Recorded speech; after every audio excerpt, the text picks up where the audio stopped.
Sveicināti! Esmu nolēmis uzsākt lasījumu ciklu par senajiem notikumiem Latvijas teritorijā no dažādiem vēstures avotiem. Pirmais nopietnais un apjomīgais darbs Latvijas vēsturē ir Indriķa kronika. Ar to arī sāksim. Domāju, ka daudzi ir jau pazīstami ar stāstiem par krustnešu ierašanos, par Meinarda, Bertolda un Alberta darbiem Baltijas teritorijā, ar krustnešu cīņām pret senajiem zemgaļiem un kuršiem. Tādēļ esmu izvēlējies sākumā aizskart citu tēmu no šīs kronikas. To, kā Leti un Līvi apvienojās ar krustnešiem un veica atbildus iebrukumus Senigauņu zemēs. Šie stāsti nav lasīti ar domu sēt kādu naidu vai nesaskaņu starp tautām, kas tajos pieminētas. Vienkārši vēlos iedziļināties tajā, kā lietas tālajā 12. gadsimtā Baltijā tika kārtotas, kā notika cīņas, kā slēdza miera un sadarbības līgumus. Mēs nevaram droši zināt, ka visi šeit stāstītie notikumi tiešām tā notika, kā arī jāapzinās, ka tas viss tiek rakstīts vairāk no iekarotāju krustnešu skatu punkta. Taču jebkurā gadījumā tā ir gana interesanta klausāmviela. Jābrīdina, ka valoda, kas lietota šajā kronikā, var likties dīvaina, kā arī tā uzrakstīta visai reliģiozā veidā. Taču gribu to saglabāt, lai atstātu tā laika garu. Notikumi risinās 1208. gadā līdz 10. gadam. Kad bija jau kristīta visa Līvzeme un Latgale, notikās, ka Letu vecākie Rūsiņš no Soteklas pils, Varidots no Autines un Tālibalds no Beverīnes, kā arī Bertolds, ordeņa brālis no Cēsīm, aizsūtīja savus ziņnešus pie Ugaunies igauņiem, lai pieprasītu gandarījumu par visām no tiem pieredzētajām pārestībām. Leti pirms ticības pieņemšanas bija necili un nievāti, cieta daudz pārestību no līviem un igauņiem, un tāpēc jau vairāk priecājās par priesteru ierašanos, jo pēc kristīšanās visiem būtu vienādas tiesības un vienāds miers. Bet igauņi ziņnešu vārdiem pievērsa maz uzmanības un nedeva nekādu gandarījumu, bet aizsūtīja uz Latgali viņiem līdzi savus ziņnešus. Un tā kā ordeņa brāļi jau dzīvēja Cēsīs, viņa aizsūtīja Bertoldu kā pirmo no viņiem uz Letu sarunām ar igauņiem. No bīskapa daļas ieradās arī priesteris Heinrichs un daudzi Leti, un viņi atkal uzsāka sarunas par mieru un taisnību. Taču igauņu sūtņi izteicās nievājoši par mieru ar Letiem, un arī liedzās tiem atdot atpakaļ netaisni atņemto mantu, un visos jautājumos Letiem runāja pretī. Tā viņi, cits citam draudēdami, ar asākajiem šķēpiem izšķīrās, nevienojušies par nekādu mieru. Tā kā pat tam bija nākuši klāt vairāki tirgotāji un vācieši no Gotlandes, Varidots ar citiem Letu vecākajiem cēlās un nonāca Rīgā, lūgt un lūdza palīdzību pret igauņu pāridarījumiem. Rīdzinieki, atsaukdami atmiņā arī pašiem nodarītās pārestības un neskaitāmo īpašumu, ko ugauņi kādreiz bija nolaupījuši viņu tirgotājiem, uzklausīja lūdzēja vēlēšanos un apsolīja karaspēku. Īpaši tāpēc, ka arī rīdzinieku sūtņi vairāk kārt šī paša tirgotāja īpašuma dēļ pazemoti un izsmieti bija pārradušies no ugauņiem, kas atteicās atdot atpakaļ netaisni nolaupīto. Tad, izlūgušies sev visvarenā Dieva un svētās Dievmātes Marijas palīdzību, rīdzinieki ar ordeņa brāļiem un Teodoriku bīskapa brāli un ar tirgotājiem un citiem vāciešiem devās uz Turaidu, sasauca lielu un stipru karaspēku no visas Līvzemes un Latgales, un iedami dienu un nakti sasniedza Ugauniju. Izlaupījuši ciemus un nogalinājuši pagānu ļaudis, viņi ar uguni un zobenu atriebās par nodarītajām pārestībām.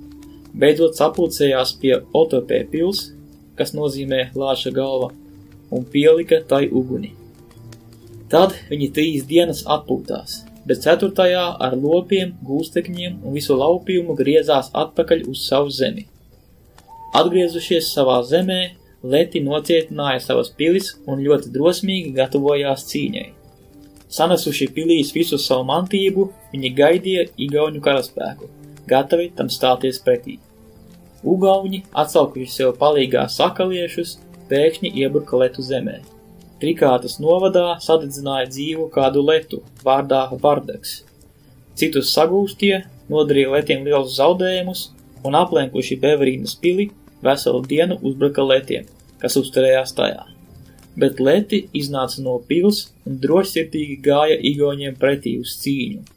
Viņi nogalināja 5 no tiem, atņēma tiem zirgus un skriešus atgriezās pilī pie sava priestera, kas tobrīd atradās pie viņiem, un visi kopā ar to slavēja Dievu, ko redzēja cīnāmies par viņiem. Pie tiem piederēja arī Roboams, viens no drosmīgākajiem. Viņš nokāpa ienaidnieku pašā vidū, 2 no tiem nogalināja, un no pils sāniem atkal sveiks un vesels atgriezās pie savējiem. Teica Dievu par īpašo slavu, ko tas kungs viņam bija dāvājis cīņā pret pagāniem. Arī viņu priesteris, daudz nedomādams par igauņu uzbrukumiem, uzkāpa uz pils aizsargsienas, un kamēr citi cīnījās, skandināja, lūgdams Dievu mūzikas instrumentu. Bet barbari, dzirdēdami melodiju un spalgo instrumenta skaņu, rimās, jo savā zemē tādu nebija dzirdējuši. Un pārtraukuši cīņu, vaicāja, kāds iemesls tik lielai līsmei?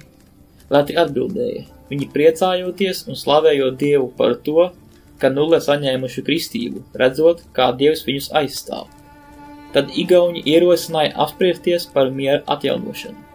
Bet Leti atbildēja, vēl neesat vāciešiem atdevuši nolopītās preces, nedz mums tik bieži atņemto īpašumu, bet kristiešu un pagānu starpā nevarēs būt viena sirds un viena dvēsele, nedz arī droši miera noteikumi. Ja nepieņemsiet tāpat kā mēs to pašu kristietības un mūžīgā miera jūgu un nepielūksiet vienīgo Dievu. To dzirdot, igauņi briesmīgi sašuta un atstājās no pils, bet Leti viņiem sekoja no mugurpuses un ļoti daudz ievainoja. Un viņi naktī sūtīja uz cēsīm pie Kristus bruņinieku mestra Venno, kas tobrīd tur uzturējās, un lūdza viņu atnākt ar savējiem, lai vajātu igauņus. Un viņš, sasaucis visus apkārtnes letus, ieradās, kad bija uzausis rīts Beverīnā. Un uzzinājis, ka pagānu karaspēks jau sen atkāpies, visu šo dienu dzinās tam pakaļ. Bet nākamajā naktī uznāca briesmīgs sals, un tā kā bez maz visi zirgi kliboja, viņi panākt ienaidnieku nevarēja, jo tie nokāvuši lopus un palaiduši gūstekņus, beiga savu ceļu un neielaižoties cīņā atgriezās katrs savā zemē. Tad Beverīnas leti, noskumuši par savu ļaužu nāvi, kurus igauņi bija nokāvuši un sadedzinājuši, sūtīja pie visiem apkārtnes letiem, aicinādami viņus būt gataviem doties ceļā, lai tiklīdz Dievs to atļaušot atrietos ienaidniekam.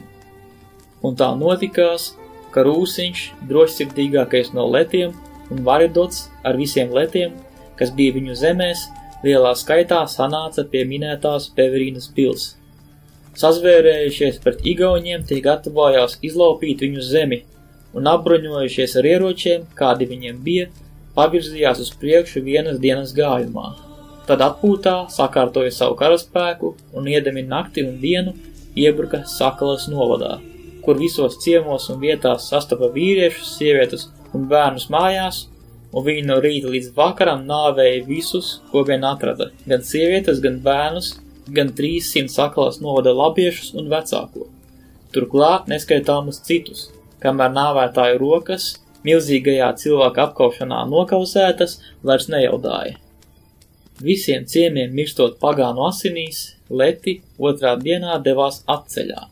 Savāca visos ciemos daudz kara laupījuma un aizveda daudz jūga dzīvnieku un lopu, kā arī ļoti daudz meitiņu, ko karaspēks šajā zemē mēdz vienīgās saudzēt. Un viņi nesteidzīgi, apgriezdamies māju, ceļā kavējās daudz dienu, būdami gatavi, ja atlikušie igauņi viņiem varbūt uzbruktu no mugurpuses. Taču igauņi zaudējuši tik daudz savu cilvēku un neuzdrošinājās letus vajāt, bet dienām ilgi vāca kopā nožēlojamos līķus, ko leti viņam bija pametuši, sadedzināja tos un pēc savas paražas ar daudzām vaimanām un dzīrēm nosvinēja bēres. Bet leti nometās pie Burtnieku ezera, sadalīja savā starpā visu kara laupījumu un priecīgi atgriezās Beverīnā. Sastapuši te ordeņa brāli Bertaldu, kā arī savu priestari ar vairākiem bīskapa buņiniekiem un stopniekiem, viņi tiem no visa pasniedz dāvanas. Un tā, kā tieši bija prieces svētdiena, 14. decembris, visi ar prieku vienprātīgi slavēja Dievu par to, ka tas kungs ar nesen ticībai pievērsto rokām tik bargi bija atmaksājis arī citiem pagāniem, bet Rūsiņš, atgriezies pie Bevrīnas pilī, pavēra muti un sacīja: Manu bērnu bērni pavēstīs saviem bērniem 3. un 4. augumā, ko Rūsiņš paveicis apkaudams sakaliešus. Ar to arī vēlos pabeigt šo lasījumu no Indriķa kronikas. Lai gan šis stāsts ļauj mums paskatīties uz mūsu zemes un tautas senatni tikai no viena skatu punkta, tas tomēr ir nopietns materiāls, kurā redzami tā laika notikumi. Lūdzu, atstāj savus komentārus par to, ko tu domā par šo notikumu atstāstu. Turpmāk plānoju ierakstīt vēl daudzus lasījumus no Latvijas vēstures avotiem. Ja tevi kas tāds interesē, iesaku abonēt šo kanālu un paskatīties citus ierakstus tajā. Tas pagaidām viss. Paldies par uzmanību. Līdz nākamajai reizei.